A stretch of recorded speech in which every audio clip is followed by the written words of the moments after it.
Dear students, welcome to this video lecture of microcontrollers. So today we will be discussing interfacing with LCDs and keyboards, and this is the last video lecture that you have this semester. So let's start. So far we have studied interfacing the microcontroller with your actuators, with ADCs, and this is another thing that we want to learn, that is interfacing with keyboards and LCDs. Okay, so so let's proceed. So LCD, as you know, is finding very widespread use, and it is replacing the LEDs. This is because of the declining prices of the LCDs and its ability to display numbers, characters, and graphics. And then the ease of programming for characters and graphics. This is also important. And moreover, incorporation of a refreshing controller into the LCD actually enables it to relieve the CPU of the task of refreshing the LCD. Okay, so these are all the reasons why LCD is finding widespread use these days with microcontrollers. So here is the pin description of a typical LCD. So so you have the ground pin, you have the VCC, which is the 5-volt power supply. You have a VEE, which is a power supply to control the contrast. Okay, so it's related to the display actually. And then you have the RS pin. So when RS is 0, you select the command register. When RS is equal to 1, you select the data register. So your LCD, when you are sending some instruction from the microcontroller, you are either sending some command, okay, to make the LCD perform a specific task, and otherwise you are sending some data which will be displayed on the LCD. So RS has to be 0 or 1 to make it function as a command or data mode. And then you have this R/W, which is the read write pin. So again, if this is equal to 0, then you are doing the write operation. If this is equal to 1, then you are doing the read operation. Then you have the enable pin. Okay, so this is used by the LCD to latch information presented to the data bus. And then finally you have these pins 7 to 14, which are the part of 8-bit data bus. So basically DB0 to DB7, they all stand for the data bus. So talking about the commands of the LCD, so the LCD has all these commands, and each of these command, they have a specific hex code for it. So if you for example send the code 1 in hex, it means clearing the display screen. If you send 2, then it means return home. 4 stands for decrement cursor or shift cursor to left. 6 stands for increment cursor, and so on. So for example, more advanced codes are like let's say 80, which means force cursor to beginning of the first line. Okay, then C0, force cursor to the beginning of the second line. 38 stands for 2 lines and 5x7 matrix mode. Okay, so basically for graphics type of operation, you would use this code, so that you have a 5x7 matrix type of graphics display. So all these codes are here, and these are the commands to perform each of these functions. Okay. So let's see how we can send data or commands to the LCDs with or without some time delay. Okay, so to send any of the commands to the LCD, you have to first make the RS pin equal to 0. Okay, so that's the criteria here. For data, the RS pin has to be equal to 1, and then you have to send a high to low pulse to the enable pin to enable the internal latch of the LCD.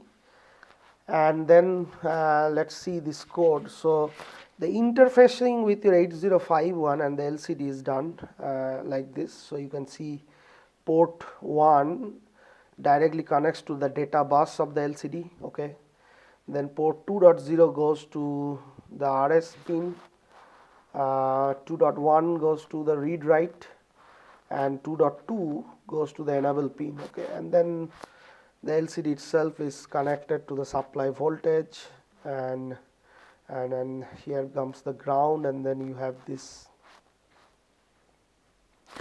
VEE also. So this is the code then. So it starts from the first line of the memory, and then you are moving this code 38 to the accumulator. So ultimately you will move this to this port 1. Okay, so this code in hex stands for the 2 lines and 5x7 matrix display. If you check here, so basically you are moving 38 to the accumulator, and then you are calling this subroutine, which is the command subroutine. Okay, so inside the command subroutine, if you check here, we have the command subroutine. Basically whatever is in your accumulator, you move to port 1. So if the 38 hex is in your accumulator, which corresponds to this particular command, then that will be moved to port 1, and that will go to the data bus of the LCD. Okay. So essentially you are moving 38 to the LCD. Okay, so this is the command writing subroutine. Here you are placing the data which is in accumulator to P1, and this data is the command data. Okay, not the data. Okay, so basically whatever command you want to give to the LCD, that is there in the accumulator, and that is sent to port 1. Port 2.0 is cleared, so which means that your RS has to be equal to 0 for command mode. RS will be 1 for data. Okay, so RS will be 1 for data, but here we are writing the command subroutine. So inside that you are setting RS equal to 0, so you are clearing port 2.0 which is connected to your RS. Then you are setting port 2.2 to 1, which means your enable pin has a high pulse. Okay, and then after some delay, okay, a call delay, you are calling a delay subroutine, which is here. So after some delay you are clearing 2.2. so basically you are sending a high to low pulse to the E pin. Okay, here, and then you are returning to the main code. Okay, so here in the main code you are basically calling this command subroutine to just enable this code which is corresponding to this particular function to the LCD. Okay, then the next code that you want to send to the LCD is this, which means display on and cursor on. Okay, according to this table here. Okay, display on, cursor on. So this you are sending to accumulator, and then you are calling the command subroutine again. So inside the command subroutine, this data, this number will be moved to port 1 again, and all the other necessary adjustments will be made so that your LCD sorry, your LCD gets this particular number and then do this function. And then you want to clear next, you want to clear the LCD, so you are sending this 0 1 to the accumulator and calling the command subroutine again. After some delay, you are sending 0 6, which means shift cursor to right. Again you are calling the command subroutine, and after some delay you are putting this code on the accumulator, which stands for cursor at line 1 position 4. Again you are calling the command subroutine, and after some delay you want to display the letter N, so you are moving N now to A, and then here you are calling the data writing subroutine, okay, because you want to now display this number. So all the commands, when you are trying to initialize and trying to make the LCD function in sequence of these commands, you are always calling the command subroutine, okay. And after that, when you want to actually display a number which stands for the data that you want to display, you are calling the data subroutine, okay. And the data subroutine looks like this. So again you are moving whatever is in your accumulator to port 1. So this port 1 is connected to D0 to D7, and they actually take both command related data and data related data, okay. So far when you are calling the command subroutine, you are moving whatever was in your A register or accumulator to port 1. Similarly, in data write also you are doing the same thing, and then here you are setting RS equal to 1, okay, instead of RS equal to 0. So RS equal to 1 is for data, and then you are clearing port 2.1, so you have to make the read write to 0, okay. For writing, we are writing data, so the R/W is 0 again.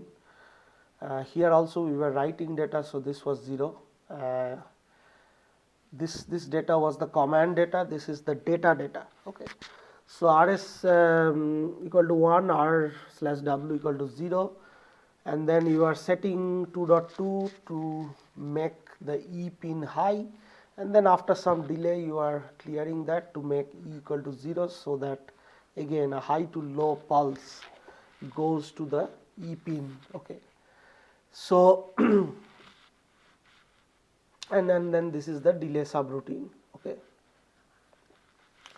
So this is how your LCD is functioning. So here you are displaying the number N and the number O, so basically you are displaying a no on the LCD screen. So first you initialize the LCD with some commands, and then you are actually moving the actual data to be displayed, okay.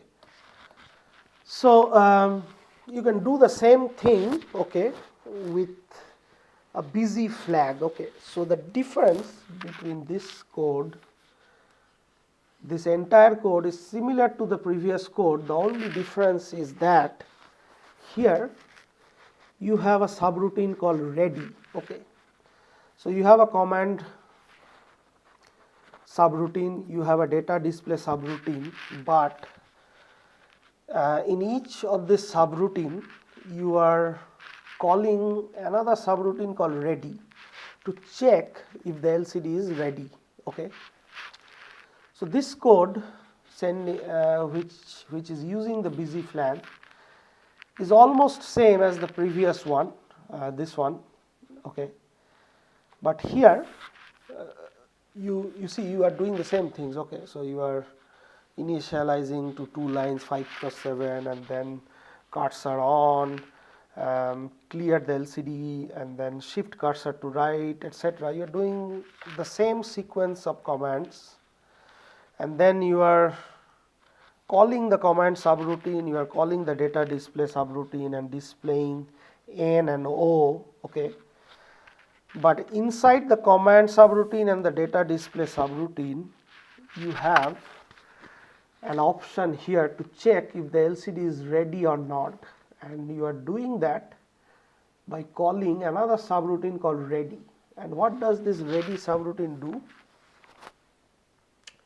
The ready subroutine is doing nothing but checking the port 1.7. So inside this subroutine, you are first setting P1.7, and then you are doing the other usual, set and clear operations that you need for the LCD to operate. So basically, you are making RS equal to 0, read write equal to 1, okay, E equal to 1 and equal to 0 for a high to low pulse in E. So you are doing almost all the necessary steps that you need for the LCD to function. However, you are doing another thing, which is you are monitoring the status of the port 1.7, okay. And why are you doing that? You are doing that to check, if the LCD is busy. So the idea here is that if bit 7 is high, then the LCD is busy and no information should be issued to it, okay.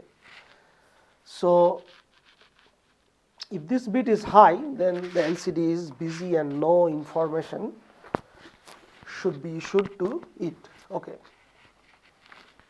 So in this way you are using the bit D7 as a flag to find out whether the LCD is busy or not. So you can program the LCD, okay, and send codes and data, okay, with the busy flag or maybe with just some delay and no busy flag, just with some time delay, okay, or with the busy flag. Both options can be used. So and then why you are doing all this, like why you are waiting for time or checking the busy status of the LCD, because the timing, this pattern has to be followed, okay, to properly utilize the LCD. So here let's say the first requirement is that your enable pin has to go from a high to low, okay. So your enable is high, okay, let's say, and when it goes low and your read write is high, okay, and your RS is low, okay, then you are actually reading this data, okay. So this is for when your RS is low, basically that is for command, okay. So this diagram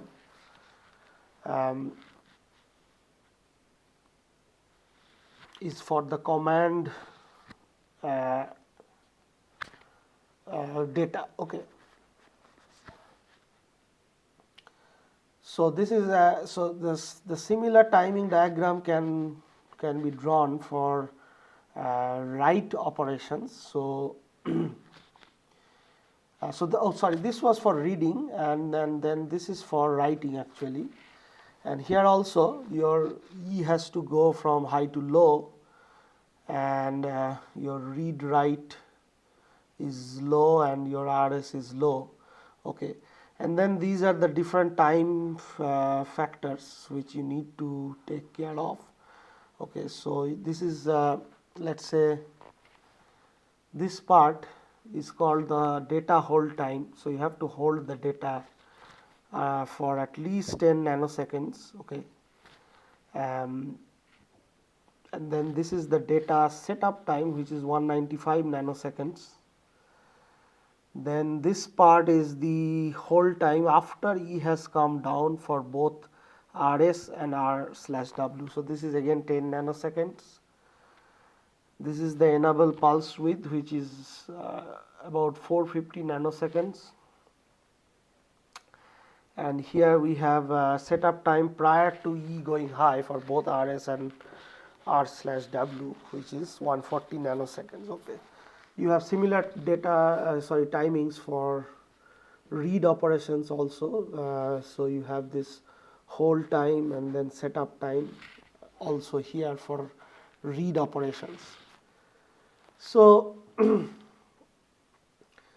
so moving on, so sending information to LCD using move C operation. So you can actually store the commands, okay,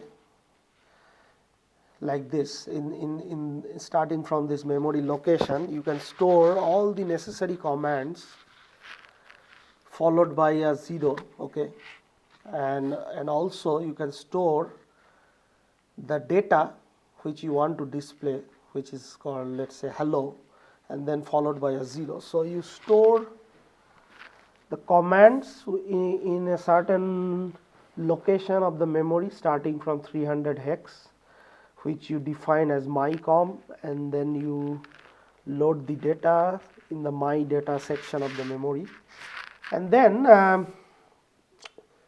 you can use the move C command to, and also the indexed addressing mode using the DPTR to fetch the commands and the data to your LCD. And the logic of the code is similar to what you have seen before while we were studying indexed addressing mode. So you, let's say, first you work with the command. So you initialize your DPTR with the first starting address of your commands, which is labeled as mycom here, okay, and then you are using the accumulator to bring the contents of this address, okay, and then you are calling the command write subroutine.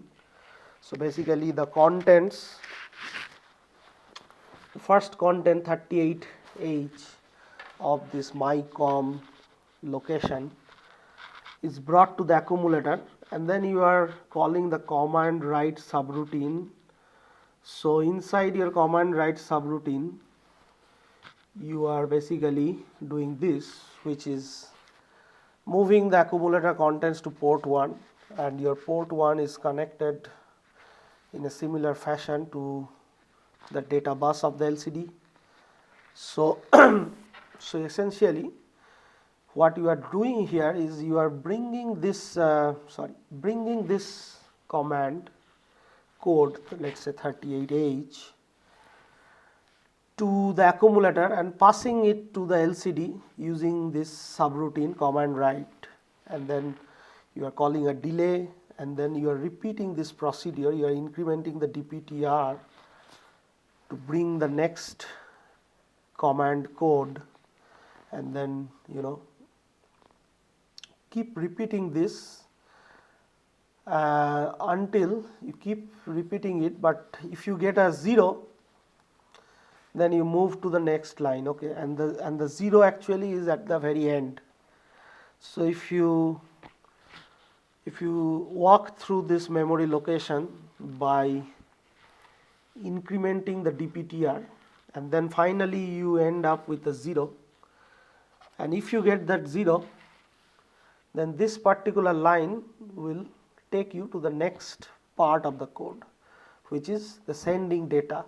So inside the send data, again you are initializing your DPTR with the first location of the data, which is labeled as my data, and then you are using move C to bring the data that is in the first location to the accumulator, and then you are calling the data write subroutine, calling a delay, and then you are repeating this process until you get a 0. So if you get a 0, this line will take you to this line, okay, and you can get a 0 by actually reaching the end of the data. So the 0 is here, So once you pass all the data HELLO, you will reach a 0,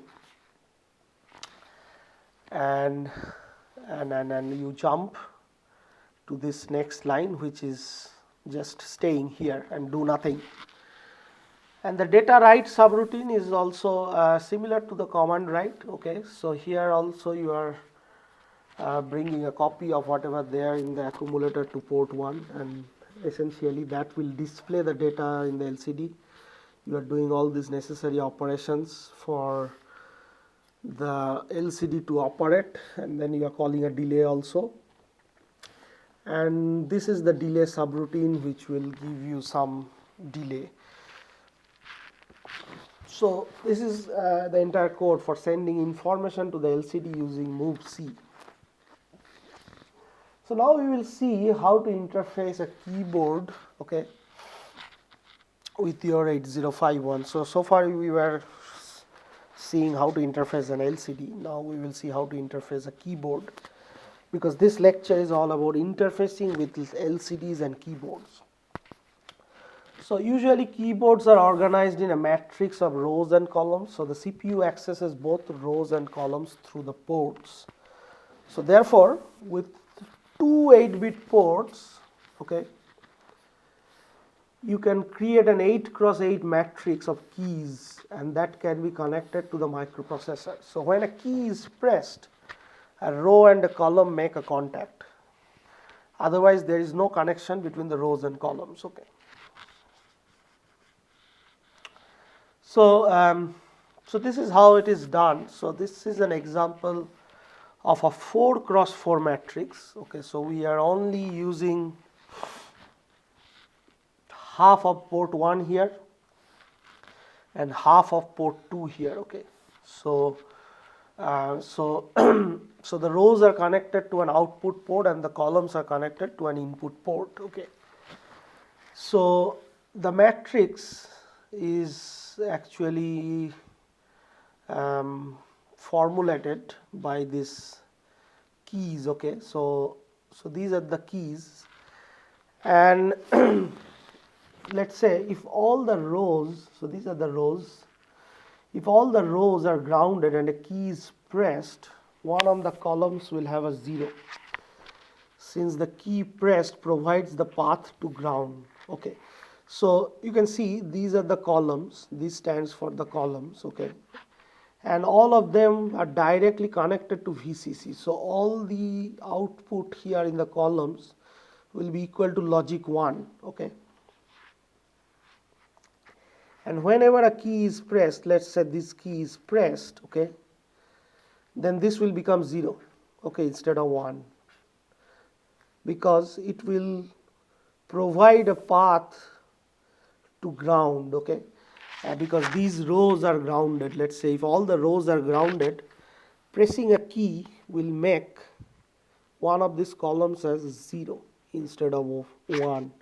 By default they are all 1s, but pressing this key will make it 0, and this is true for any key in this column. So if this key is pressed, this will be 0. If this is pressed, this will also be 0. So if any of the keys are pressed, this D3 column will give a 0, and then when it is 0, you have to find out which of the keys are pressed, and for that you have a separate mechanism. Okay, so it is the function of the microcontroller actually to scan the keyboard continuously to detect and identify the key pressed. Okay, so to detect a pressed key, the microcontroller grounds all rows by providing a 0 to the output latch, and then it reads the columns. Okay, so usually the columns are 1 1 1 1. So if it is 1 1 1 1, no key has been pressed, and the process continues till the key press is detected. So the process means the process of scanning. This continues until a key press is detected. If one of the column bits has a 0, this means that a key press has occurred. Okay, so for example, If you have 1 1 0 1, this means that a key in the D1 column has been pressed. Okay, so if you go back here, so initially let's say initially this was all 1 1 1 1, right? So if it becomes 1 1 0 1, let's say if it becomes 1 1 0 1, that means a key in the column D1 has been pressed. Okay, so so after detecting a key press, the microcontroller will go through the process of identifying that key. Okay, so which key has been pressed.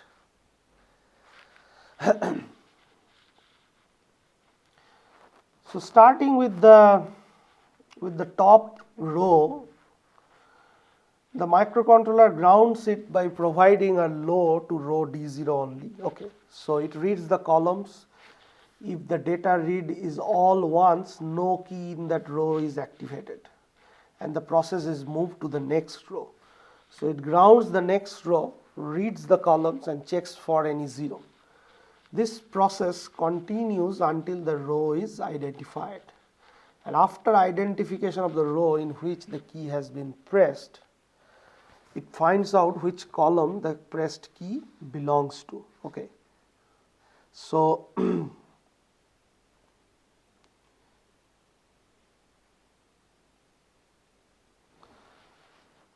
so let's see an example actually. So for example,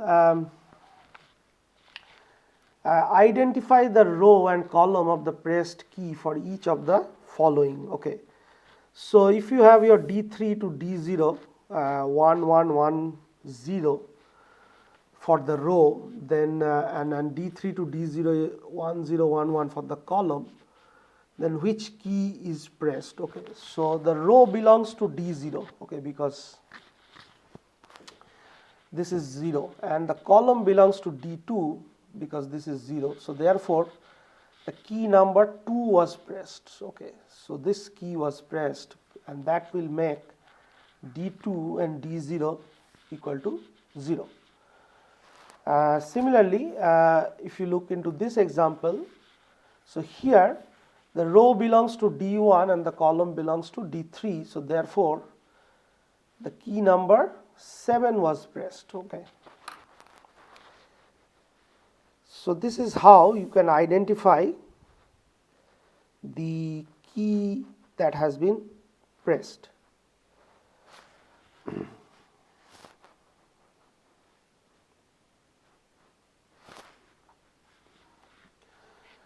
So let's look into a program for the keyboard. Okay, so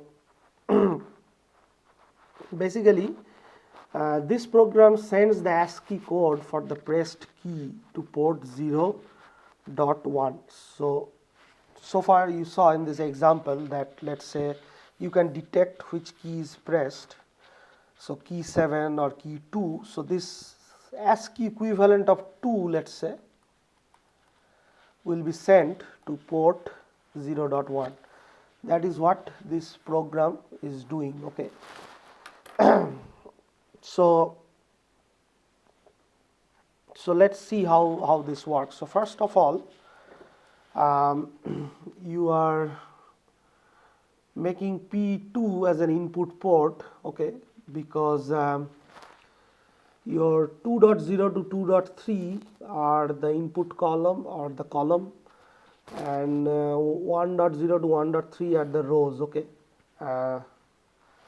so you are making P2 as your input port by moving 0FF hex to your P2, and then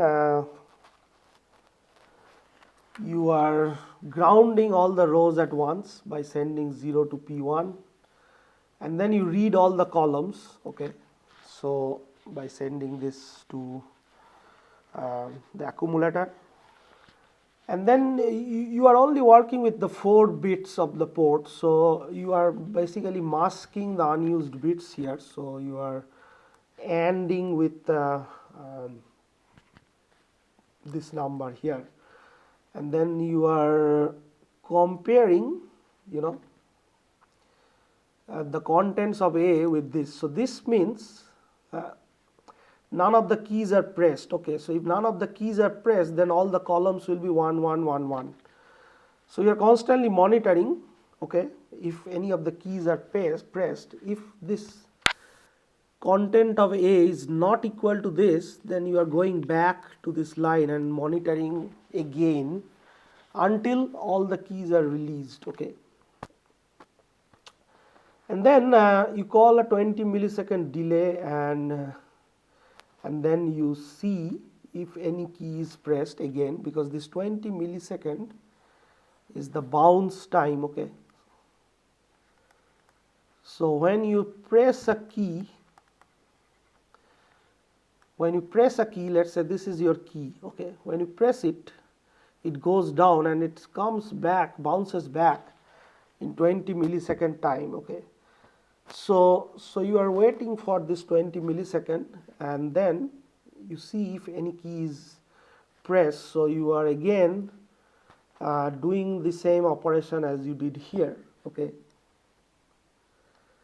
and then you are jumping back to K2 if this is not equal, whatever is in accumulator is not equal to this pattern. Okay, so so now if a key is pressed now, let's say, okay, you know, if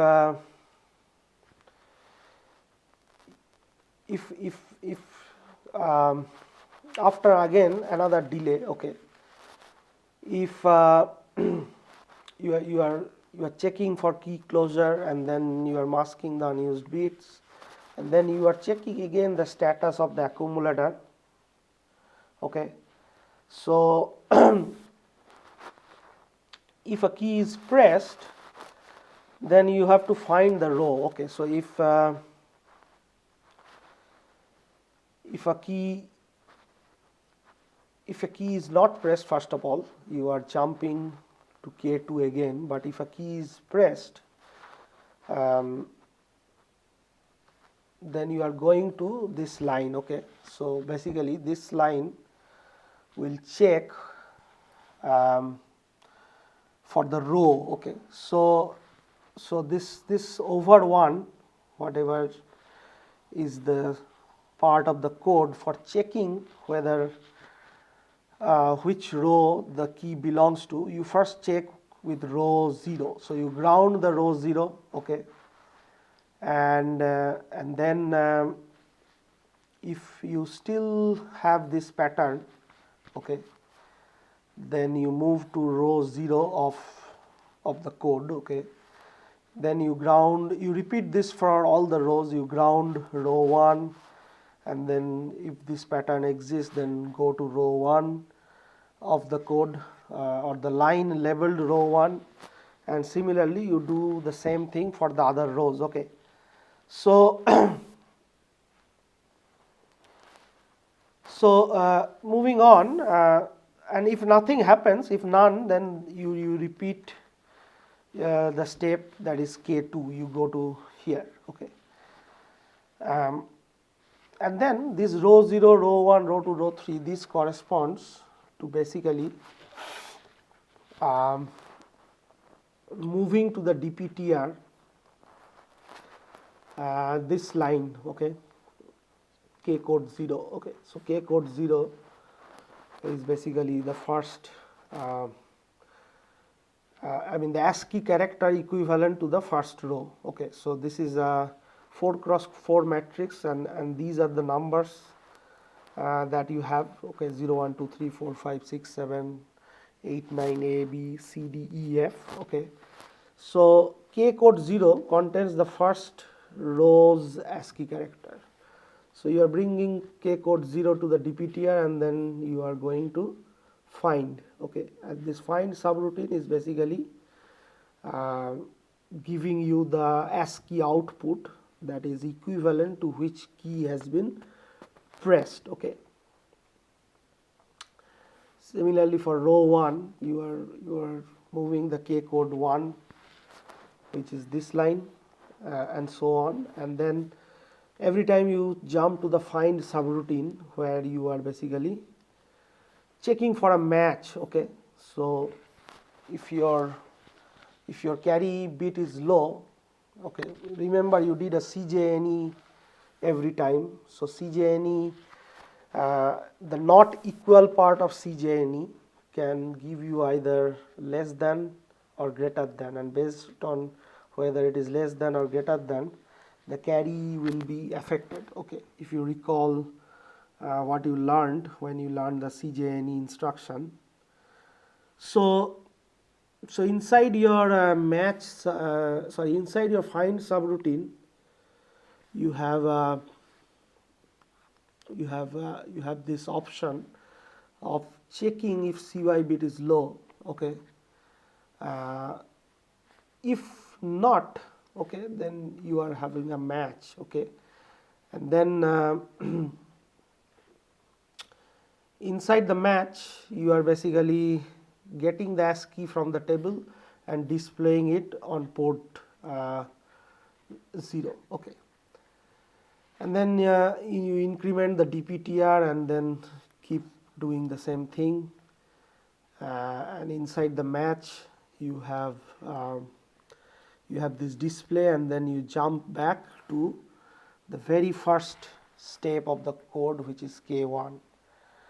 Okay, so this is a very complicated code, but it has a definite sequence of logic, and if you get the logic right, if you understand it well, then you can reproduce this code yourself. Okay, so here is the analysis of the program. So I'm not going through the analysis because I already explained it.